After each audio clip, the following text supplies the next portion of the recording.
Hello everyone, my name is Makeda Voletta, also known as the Body Scientist. And in case you don't know me, I have a background in exercise and sports science, nutrition science, and prior to that I was a biotechnology major. So I am very much into the health sciences, especially as it pertains to the body. And one of the things I love to talk about the most is fat and cholesterol, because there's so much miseducation around that. And if you talk to most nutritionists, trainers, people who talk about health, and you ask people like, what is a healthy diet? I mean, a lot of people think that low cholesterol and low fat is healthy, and nothing could be further from the truth. Okay. There is a lot of politics when it comes to food and health recommendations. People don't realize how much politics is in the food industry. And there's a really good book called Food Politics, written by a woman named Marion Nestle, that was required reading in my graduate program at Columbia. Columbia University Teachers College is the only nutrition program in the country that doesn't take money from the food industry. So there's a lot of things I became aware of in that program, but also just understanding science, chemistry in general, chemistry and biology. Then we learn about how fats and cholesterol are very important and critical for maintaining the integrity of our cell walls. So we have cholesterol in all of our cell walls. Our hormones are made from cholesterol. And as somebody who's been working with people and advising people on nutrition and fitness for the past 15 years, I have had to revive lots of clients, men and women, who have completely messed up their hormones from a low cholesterol diet. Cholesterol, like I said, our hormones, all of our sex hormones and stress hormones are made from cholesterol. So if we don't consume enough cholesterol, you can end up with low, serious hormonal problems. Okay, not having enough testosterone for men, estrogen issues with women, just an imbalance of hormones, period.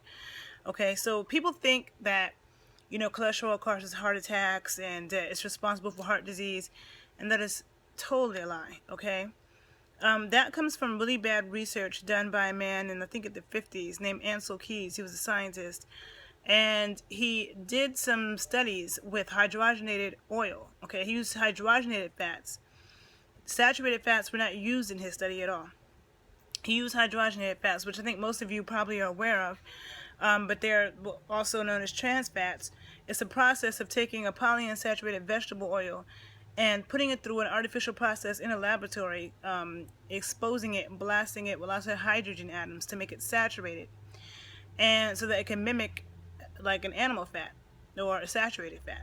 Okay, saturated fats are kind of solid at room temperature. And so in doing that, it creates a distorted fat called trans fat that is very destructive to our body and causes inflammation. Inflammation is the cause of heart disease. And anytime we have inflammation in the body, cholesterol is actually a repair molecule.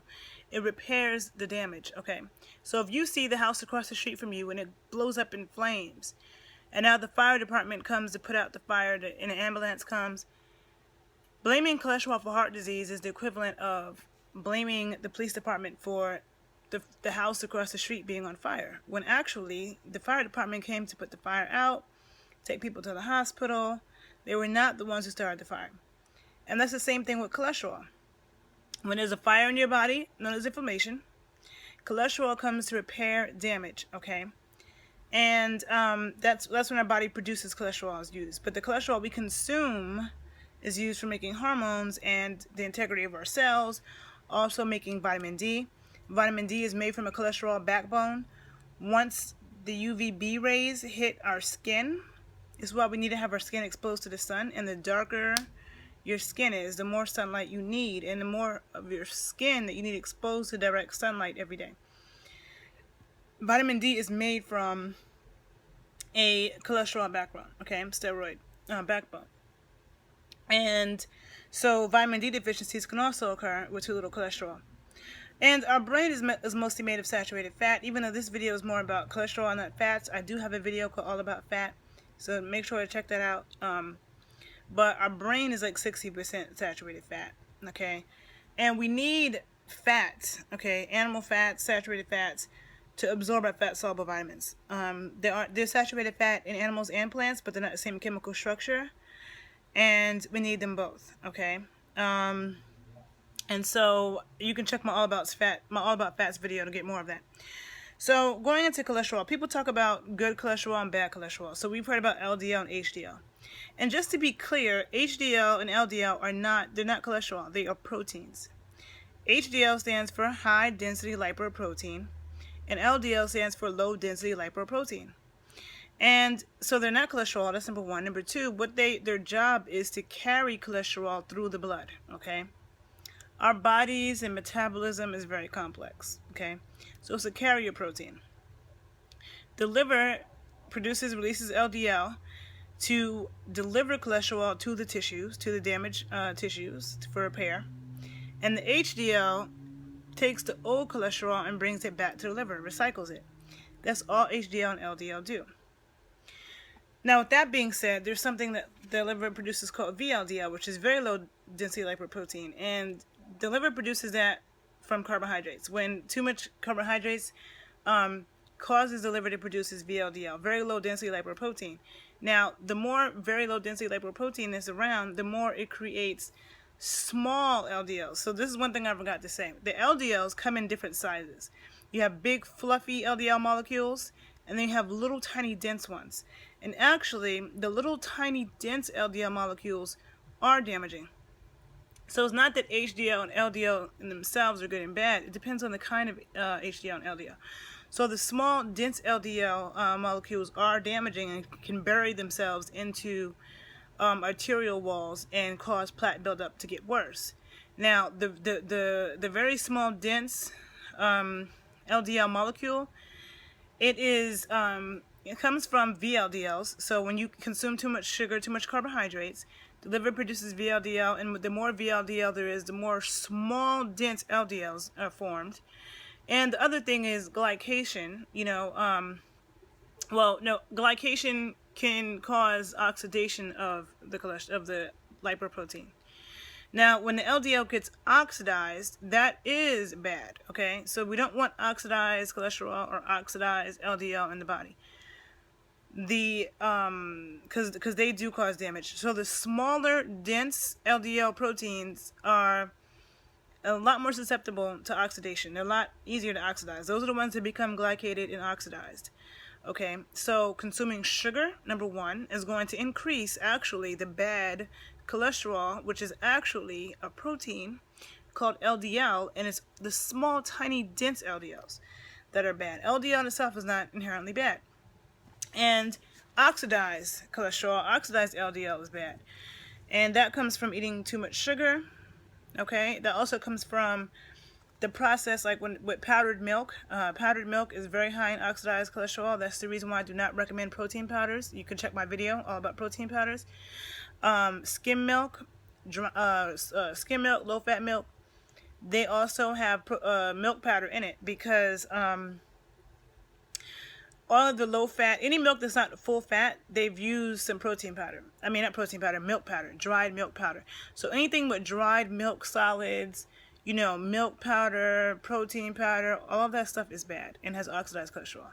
When you're consuming whole milk, whole organic grass-fed milk, preferably raw, the cholesterol in that is super nourishing for your endocrine system, super good for your brain and your hormones and all of that stuff, okay? Also, we need cholesterol to send for the synapses, for the formation of synapses in our brain, and also for the transmission of messages of synapses in our brain.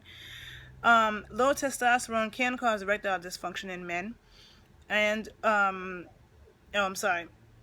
said low testosterone. Yes, but low testosterone can come from low cholesterol because cholesterol is the backbone of testosterone. So if you're not eating enough cholesterol, you can very well end up with a testosterone deficiency, and that in turn can cause an erectile dysfunction, low sperm count, and decreased sex drive. Now, if you look at the studies with Lipitor is shown to decrease a man's sex drive and also cause erectile dysfunction, and that's because of how it inhibits cholesterol. Okay, cholesterol is very important. Let me see, what else did I want to say about cholesterol? It also lubricates our skin, okay? Lubricates our skin, and our brain and nerve tissue have the highest concentration of cholesterol in our bodies. Our brain and nerve tissue. So diseases like multiple sclerosis and stuff like that is actually linked to eating too little fat and cholesterol. And probably too much of the bad fats like soybean oil and canola oil and stuff like that. Bad news, okay? It's documented that people with low cholesterol actually have serious cognition problems. And study after study after study shows that people with low cholesterol actually die sooner, have more heart attacks, and have a lot more health problems. And if you don't believe what I'm saying, you can check my links below. And you can also do your own research. Research it, okay? Because that's what I did. I went and I found the studies and I read them. If you don't have a background in science, it can be hard to read them because you don't understand how studies are done. You don't understand that scientific world. And most healthcare practitioners are too lazy to do it. You know, they just listen to what they've been told. But I actually went and read and dissected the studies and saw this. And now I see that even on YouTube, there are other doctors and PhDs who are saying exactly what I'm saying. Also, let me see. I think that may be all I have to say about cholesterol right now. So I think you guys got a good, the point. And please check my video all about fats. There's 2 of them. And if you like the video, please follow my page, share the video, check out my blog, thebodyscientist.com. And you can follow me on Instagram at the_body_scientist. And you can find me on Facebook at Makeda Voletta _ the Body Scientist. I hope this video was helpful, and have a great day, people. Oh, and remember, I'm also always available for evaluations. I work with clients from a distance, from, in person, everything, okay? So my email address is below as well, in case you need to contact me. Peace out. Eat your cholesterol. Lots of good animal foods, okay? Grass-fed dairy, grass-fed meat, pasture eggs, pasture pork. Local grass-fed pasture animal products. Okay, so I'm gonna stop talking now, make this video too long. Thanks for listening, people. Hope it was helpful.